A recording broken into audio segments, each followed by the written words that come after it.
and welcome to a special edition here on SSPTV. We're here at the beautiful Eagle Rock Resort, and we're with our state representative, Tarah Toohil of the 116th District. And there's a lot going on in our state. Tarah, thank you for coming on the program. Thank you for having me, Jeannine, as always. So the state budget was challenging, but we have a state budget, and I'm told that there does not include a tax increase. Correct, and that was one of the major items, is that people cannot have their taxes increased. I think that middle class people and working class people, they just cannot stand to have one more tax put on them. So that was a big thing going into the budget, that you want to be able to balance the budget and not put the burden on the taxpayers, and that government needs to cut back. And we did that once again. So we did that on time. The budget was passed out of the House of Representatives on time, and that was the fourth year in a row that we were able to do no tax on time budget. Now, the governor, he chose to delay in signing the budget because he was not pleased with the fact that pension reform was not done. So pension reform is a separate bill that goes through, and one of the items there is to have current employees and retirees not to be affected by the pension reform. So for teachers out there and state workers out there, they've been paying into the system, and they don't want any kind of change to occur, and they don't want to be punished for the fact that we have a real pension crisis on our hands. When the general public listens to the news and all of this information out of what you do on a daily basis, sometimes it's confusing to them. So again, the education, where are we with education and funding for that? Well, that's one of the biggest things that's on TV that you'll see now in the campaign year, that they'll say, oh, they cut education. So in the last 4 years since I've been in office, we have not cut education. We've steadily increased education funding. And this year we also have more funding than ever before for intellectually disabled and special education. So it's really, that's the focus of the budget, and we've been pouring more and more money into education. What happens is, when you see those negative commercials that they say $1 billion was cut out of education, it's not true. And that's actually, we had federal stimulus money 4 years ago from President Obama, and everybody knew we used it on the road projects. Everyone remembers the big road projects that went on with the stimulus package, as well as that one-time money was used to put more into education. So everybody knew that was a one-time amount from the federal government, and it was never coming back, and that was it. So when you see ads like that, that's just politics and rhetoric, and just for the general public out there to know that we in the state of Pennsylvania have not cut education, and we have steadily focused on that and been trying to improve children and their education that they get here in Pennsylvania. You're a huge supporter of our senior citizen population throughout your district. What can we tell them as far as updates? Well, as always, the rent rebates, they can come into our office if you have questions, and it's very surprising. That's one of the things that senior citizens can come and get if you pay rent or you pay property taxes, that you can come back and get a rebate from the state. And a lot of our seniors depend on that money. An extra $1,000, an extra $650 is a lot to these seniors. They really need that check. So you can come down to our office on Broad Street. We can always come to you.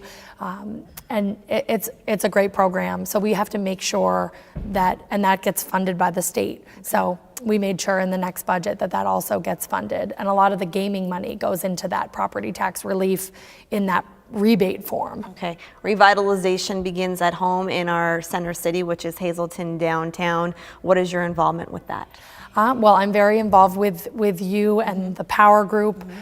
We're very, very excited to have DHAP, the Downtown Alliance, and the D'Angelo brothers bringing jobs into our area. So 4 years ago, this was just a dream that everyone was having.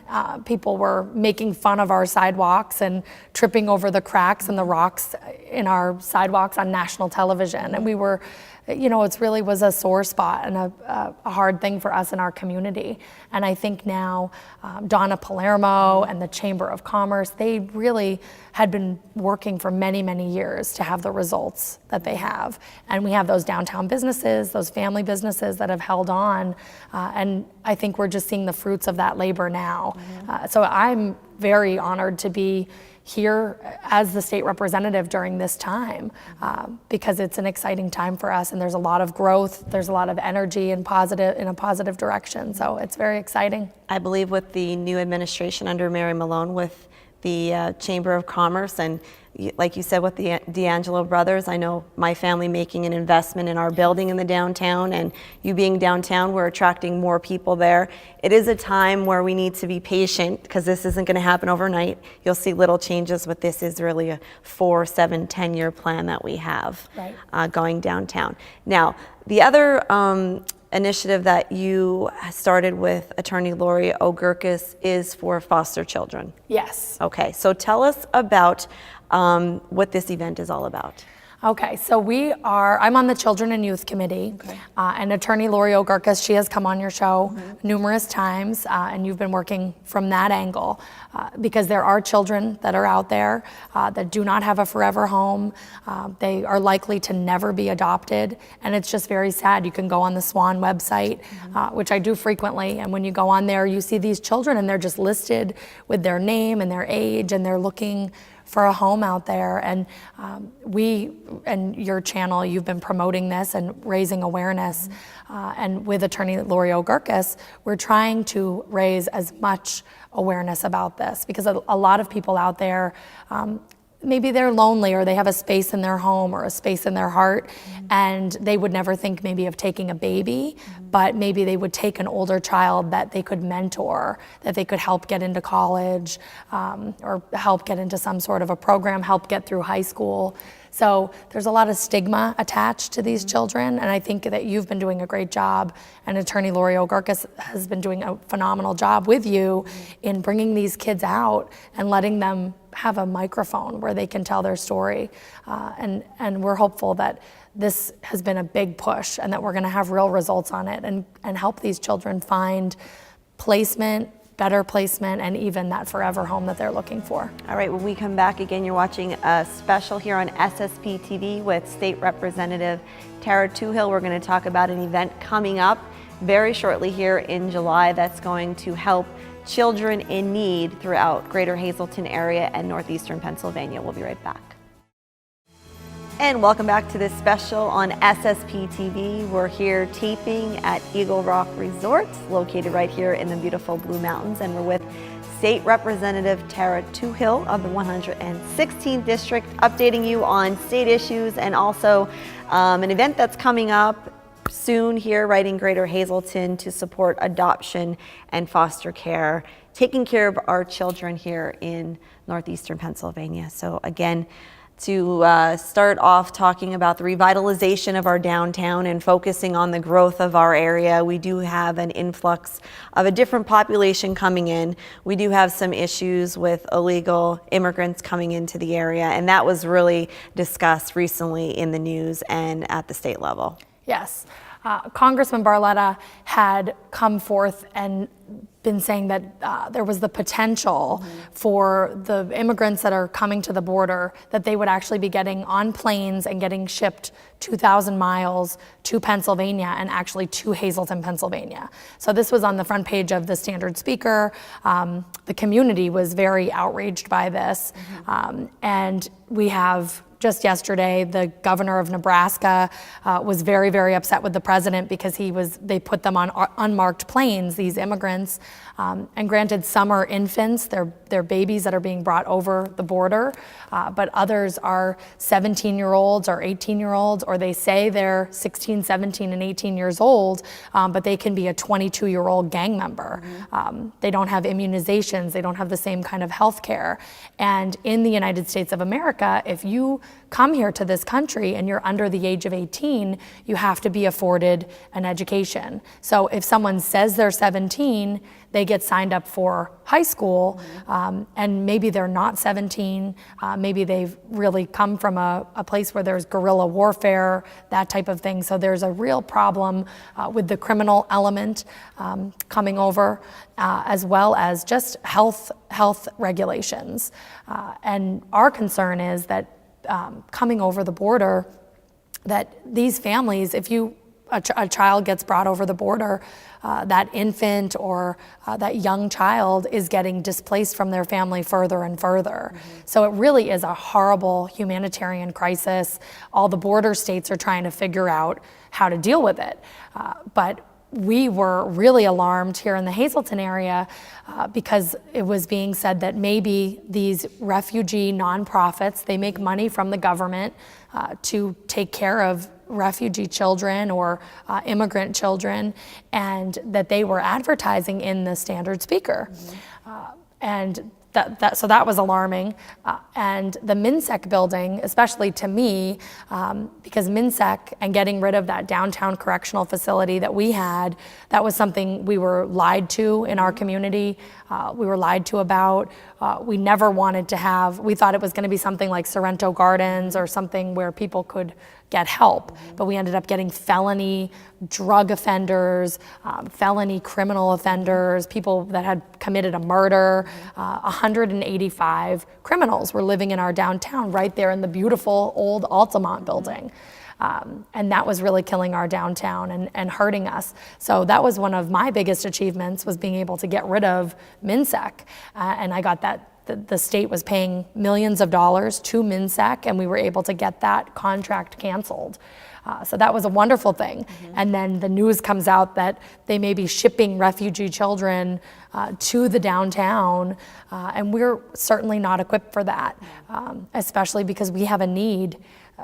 In our community right now, we have a need for the children that are here to have foster homes or are here that need placement. And that's what we've been working on. That's the very initiative that we've been working on.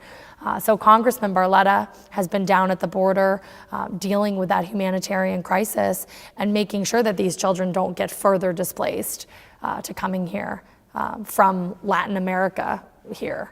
So we don't want people to get confused with this crisis and the initiative that the state and that we are trying to do with educating people about adoption and foster care. Now, Lori's done a tremendous job, an advocate of the adoption process and adopting her beautiful son, Michael, and bringing other foster children into her home. And she couldn't be with us today. She's actually out of town on business, but she wanted us to let the public know the importance not only of these English-speaking children, but also Spanish-speaking children. And if there are any homes out there, if there are any people out there that do live in bilingual or Spanish-speaking homes, there is a need for placement for these foster and adoption children. Correct, and that's a big problem when and that's really our current Hispanic community that we have here. They just haven't been communicated to enough. We don't have a good level of communication where they know that there is a need.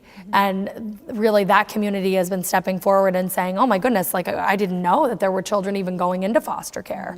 So for everyone in the community, be it white English-speaking families or the Hispanic families that are bilingual, all of them need to know that there is a need, and there are children that on a weekend, if something catastrophic happens or there's violence in the family, that these children, drugs, violence, whatever it may be, that there's a run-in with the law, these children are left without a home. So really, we are trying to step it up and get people to step up, even if it's just doing a home study and getting approved as a respite home, an emergency home for a weekend. That's something that we need those people out there to come forward and help out with our foster children here in Hazleton. That's what our focus is trying to meet the need for the people that are currently here in Hazleton. And again, that's our initiative, was for the current people, having legally nothing to do with a border crisis 2,000 miles away. And these people are here legally. They do add to the quality of life of the area, Spanish speaking, English speaking, whatever they may be. They have businesses here, they're invested in the community. It's just having that outreach to this new population, and that might be because of the speaking barrier. I think so. But we're working on that. And just not knowing, you know, when you become a citizen, maybe you don't know. I mean, a lot of the citizens that are here don't know that there's a need and that they need to get involved with foster care, or at least, you know, if you can't contribute providing a home, you can certainly donate clothing and toys. There's all sorts of things that we can do. And Attorney O'Gurkis has been so fabulous with that, with her Christmas initiative that she does, collecting toys so that every children is getting a toy. And I know the people out there that are watching, they have big hearts, and even if you don't have a lot, you still have something to give. And I think that we just want to reiterate that and talk to people about that. And if you see this show and you think you do have people that are out there that are trying to have children and cannot, there are babies out there right now in this area, and they need love and they need a home. So we're hoping that you'll come out to our event that we're having on the 23rd of July. It's going to be at the HIP Center, and that we'll be able to have the different government agencies there to say, here's the foster care program, here's the adoption program. Just have information, and it's a mixer, so it'll be lighthearted. You could stop in for a little bit and go, but we're just trying to get as much awareness out there for the people. All right. Again, have an open mind, have an open heart. When we come back, we're going to talk specifics of this event that's coming up right here in the Greater Hazleton area. Again, this is a special on SSPTV. Thank you to the support of Eagle Rock Resort. We'll be right back. Welcome back. You're watching an SSPTV special, and we're with our state representative, Tarah Toohil of the 116th District, and we are talking about getting involved, engaging in your community. There are many ways that you can get involved. One is through a program that we're supporting. It's the Foster and Adoption Program. So tell us about the specifics of this event. Okay, so this event is going to be it's going to be casual. People can come. It's going to be at the HIP Center, which is a fabulous facility in our downtown, the community center. And we want people to come out and see that. We're very excited that the HIP board let us have our event there. Elaine Madden-Curry has been very helpful with that, and she's very involved in this. And we're reaching out to the Hispanic community through HIP, and also trying to get our white English-speaking community to step up as well. So it's going to be a mixer.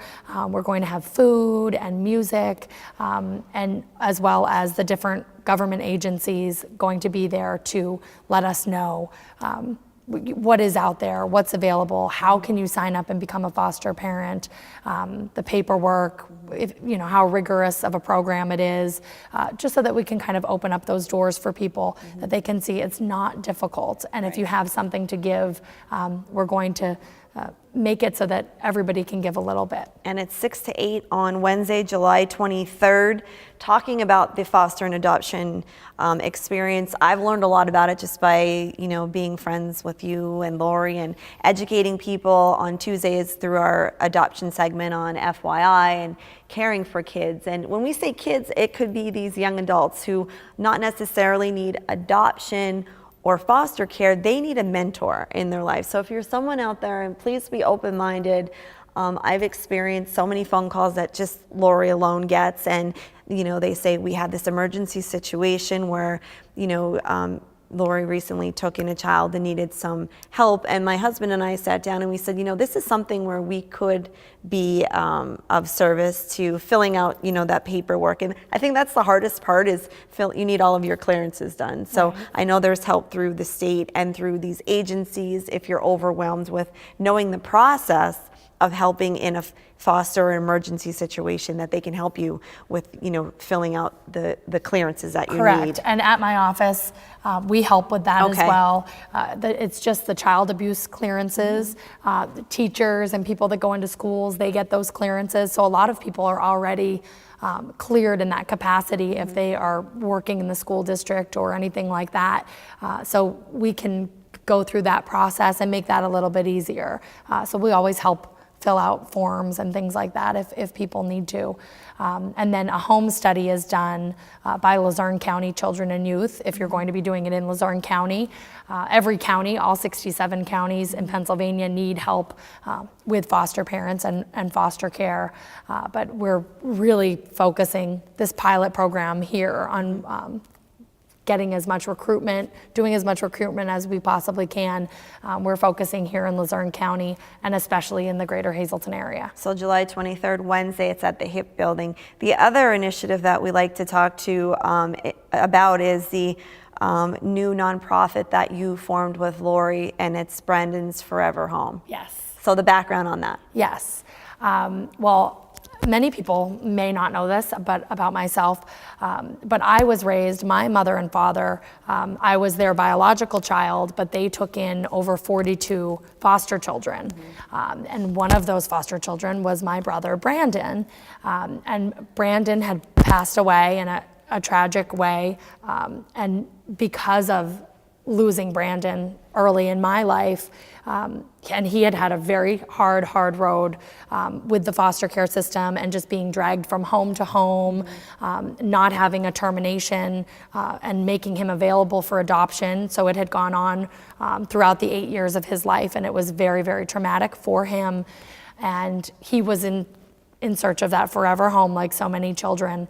So that loss of my brother early on in my life is really what made me focus on even going into public service. I had always thought that I would become a lawyer and learn the law, and that somehow I could change the laws that deal with foster care. So that's actually what's pretty amazing about it, is that, you know, you've been highlighting foster care on your show, and attorney Lori O'Gurkis has taken in a foster child and has adopted a child from foster care. So there's a lot of amazing things that have just culminated. And so we started a nonprofit called Brandon's Forever Home. And the name obviously honors my brother, but we are trying to take that story and that search for a forever home and help these children find those homes out there. And it's been an initiative that we've been doing for quite some time, but being able to start a nonprofit helps with donations and all of the Christmas donations that get made, and anything that we want to give back to children and youth. So it's my understanding that these children, when they are placed, they're actually packing what belongings, if they do have any belongings, in garbage bags. So we're trying to have a duffel bag campaign. Right. And that's one of the things, when these children come, they're usually ripped out of a very traumatic situation. Maybe the parents are going to jail. So these kids literally have like a plastic bag or a garbage bag. One little boy that our friend got recently had no toothbrush. I mean, there's absolutely nothing to start with. And children and youth, they do reimburse you for the things that you buy. There is a reimbursement process. So the toothbrush that you have to buy the child, or the shoes that you have to buy the child, you are reimbursed for those expenditures that you make. But through Brandon's Forever Home, giving that child just something, I mean, they get to own that, because sometimes there's so little that they own the shoes on their feet.